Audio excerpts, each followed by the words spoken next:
بسم اللہ الرحمن الرحیم۔ السلام علیکم۔ حضرت طاؤس رحمۃ اللہ علیہ کہتے ہیں کہ ایک شخص نے منت مانی کہ جو شخص سب سے پہلے اس آبادی میں نظر آئے گا اس پر صدقہ کروں گا۔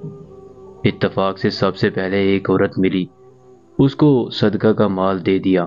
لوگوں نے کہا یہ تو بڑی بری عورت ہے۔ اس صدقہ کرنے والے نے اس کے بعد جو شخص سب سے پہلے نظر آیا اس کو صدقہ دیا۔ لوگوں نے کہا کہ یہ تو بدترین شخص ہے۔ اس شخص نے اس کے بعد جو سب سے پہلے نظر آیا اس کو صدقہ دیا۔ لوگوں نے کہا یہ تو بڑا مالدار شخص ہے۔ صدقہ کرنے والے کو بڑا رنج ہوا۔ اس نے خواب میں دیکھا کہ اللہ جل شانہ نے اس کے تینوں صدقے قبول کر لیے۔ وہ عورت فاحشہ عورت تھی، لیکن محض ناداری کی وجہ سے اس نے یہ فعل اختیار کر رکھا تھا۔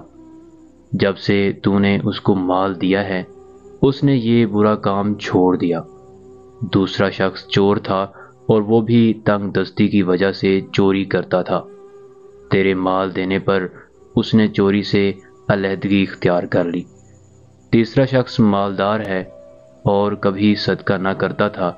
تیرے صدقے کرنے سے اس کو عبرت ہوئی کہ میں اس سے زیادہ مالدار ہوں، اس لیے زیادہ صدقہ کرنے کا مستحق ہوں۔ اب اس کو صدقہ کی توفیق ہو گئی۔ کنز ایمان۔